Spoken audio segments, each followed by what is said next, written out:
So, ito na guys, i-try natin tong pinaka-astig nating naging microphone natin ngayon. So i-try natin. Pero but before that guys, pakita ko muna sa inyo kung paano tayo mag-set up nung streaming natin, mga gadgets natin para sa live natin sa Facebook at saka sa YouTube. So ganito yung yung setup ko guys, oh.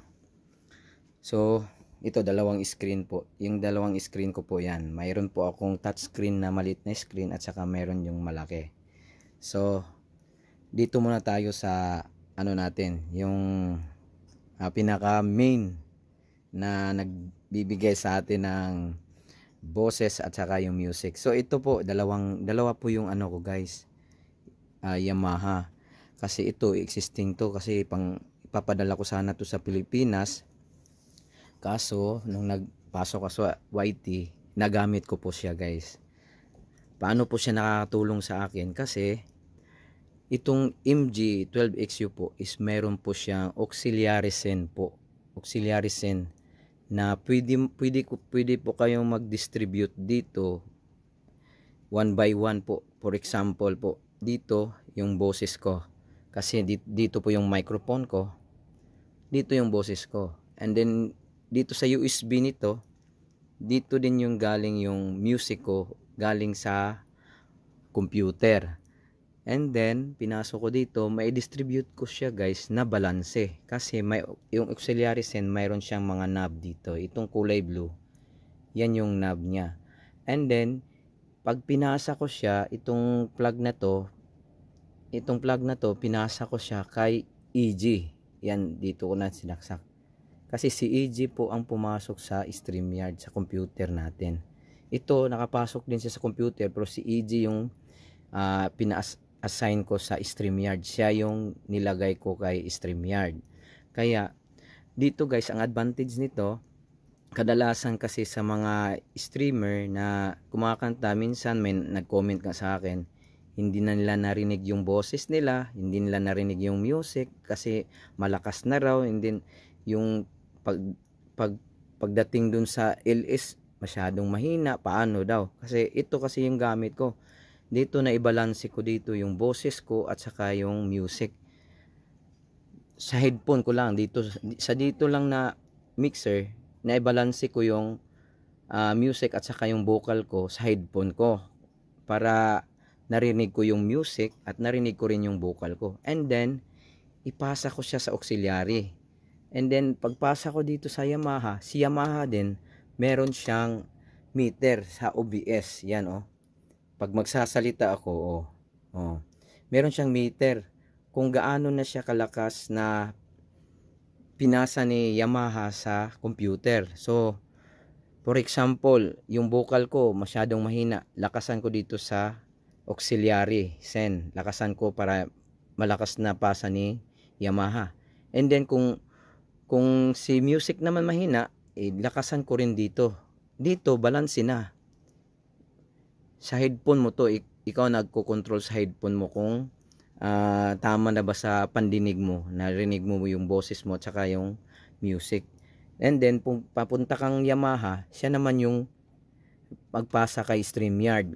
Kaya, balanse yung naging dating dun guys. Kasi may meter tayo dito sa OBS studio natin, may meter. So ito, nakagandahan sa dalawa yung gadget na nilagay ko, kaysa kung ito lang isa guys na i-try ko talaga, hindi mo na marinig yung boses mo, hindi mo na marinig kasi medyo malakas na yung music mo. Pero pag dito kasi na-control mo dito, and then ipasa mo lang sa auxiliary send papunta sa Yamaha.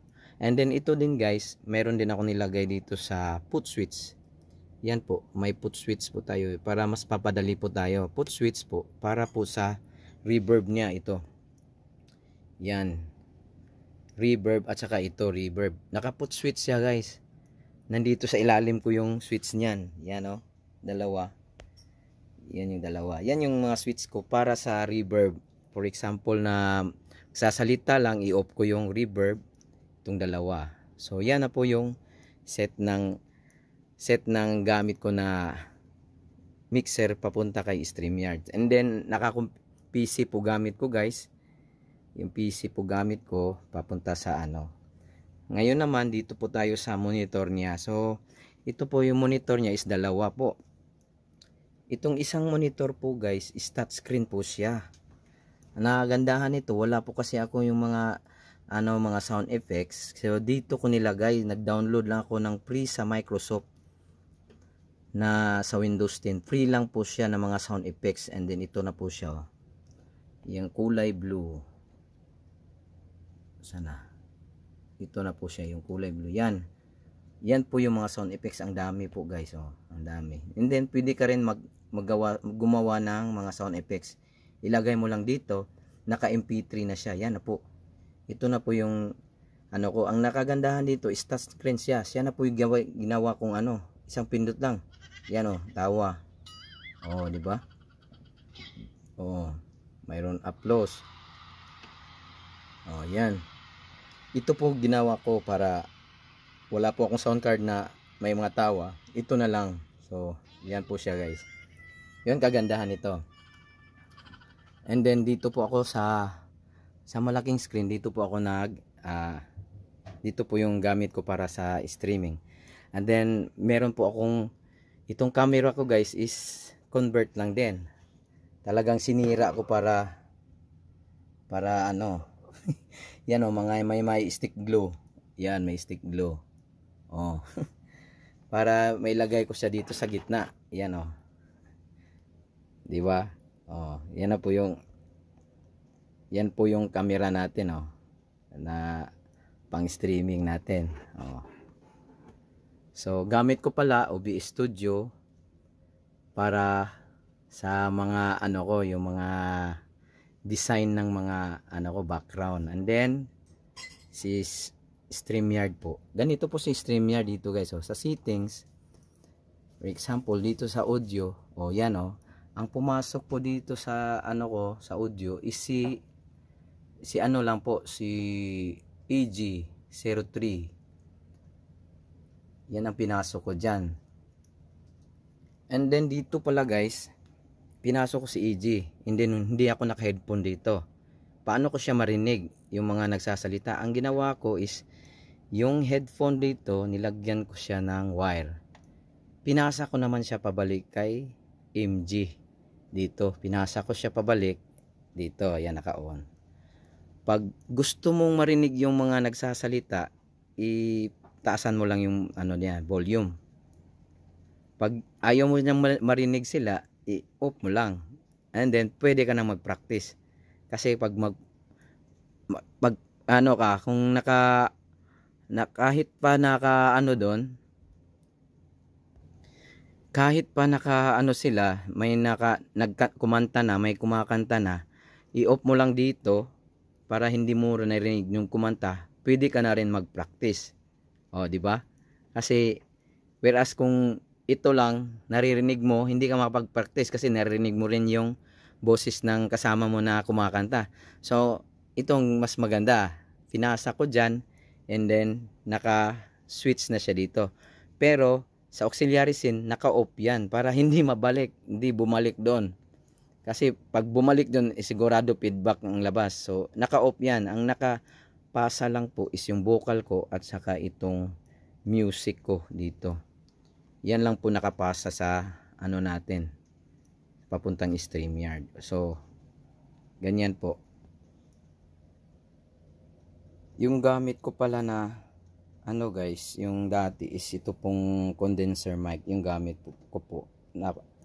Napaka-sensitive po talaga itong so Rode NT1A po. Sensitive kahit po yung naghugas ng plato dun sa kusina, naririnig niya. Yung mga ingay ng aircon, naririnig niya. So ngayon po, bumili po ako nito sa second hand store lang. Lahat po ng mga gamit ko dito guys, wala po akong naging brand new na gamit. Second hand lang po sa lahat guys.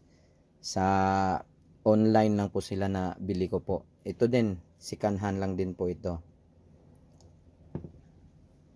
So ngayon guys, pakinggan naman natin kung ano po yung output at ano po yung nagustuhan ko dito po sa microphone na to.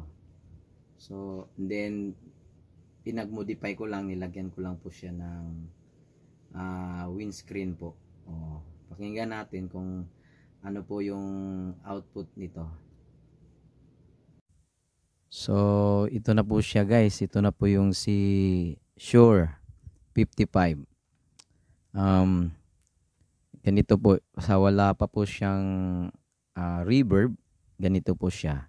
And then yung pinag-modify ko na ano guys, modify ko na windscreen is nakakatulong kasi dati kasi pag gumaganon ka, ang lakas talaga, naririnig talaga niya ng sobra. Ngayon po, i-control niya na po kasi may windscreen na po siya.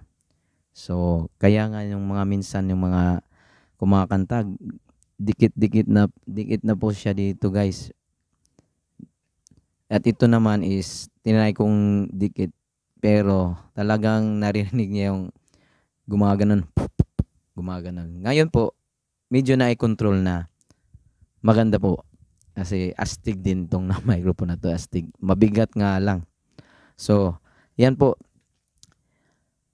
Pag i-on ko po yung yung reverb nito, simply naka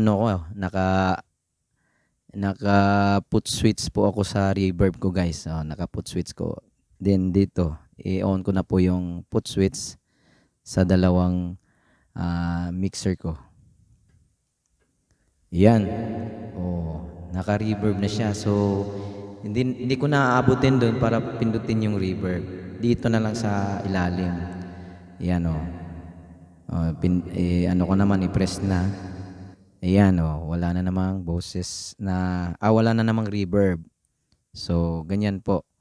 And then, ito, mas sensitive po kasi ito guys. Yung natin, yung condenser mic, mas very sensitive talaga siya guys. Naririnig niya lahat ng, kahit yung mga, mga apak na mga paa, naririnig niya. Try natin i-off natin to.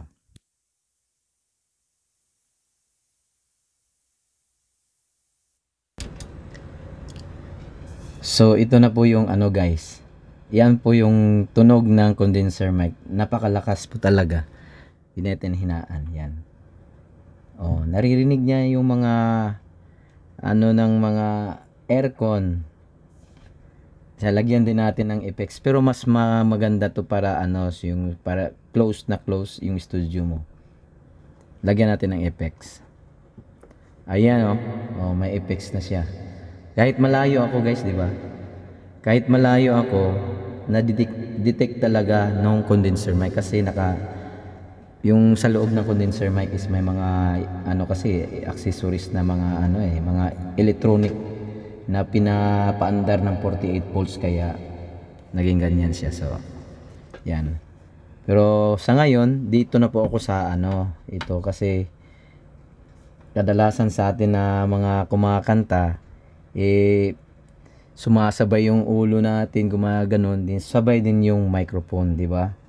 Kaysa naka lang yung condenser and then gumaganon ka, okay naman po basta condenser lang po yung gamit. Pero pag mga dynamic kasi, pag lumalayo ka, mahina din yung boses na Pag ito, binitbit mo lang, sumasabay siya sa motion mo guys, di ba? Sumasabay siya sa motion mo, kaya prepare kung ganito na lang gamitin. Kaya ganito din yung binili ko kasi astig, di ba?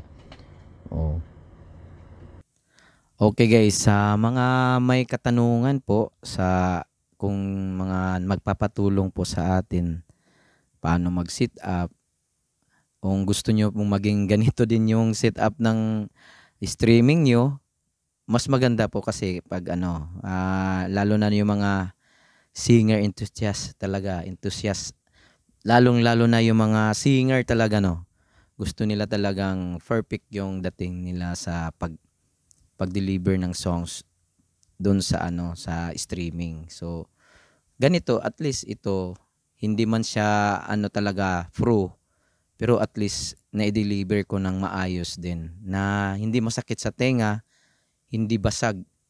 Yun, kasi may meter din ako. Hindi siya basag. Talagang sakto lang talaga. Nakakatulong kahit hindi tayo singer, guys, 'di ba? Oh. So sa lahat ng mga gustong patulong sa paano paano mag-set up, so just comment down below, guys, and then or puntahan niyo ako sa Facebook account ko para direkta tayong maka-communicate at direkta ko rin kayong matulungan, no? So once again, ito po yung Gani Ja Pinoy nyo na nagbablog ng mga gadgets kung paano natin gagawin. So maraming salamat po sa mga viewers natin dyan, sa mga kaibigan natin. Maraming salamat at God bless po sa lahat.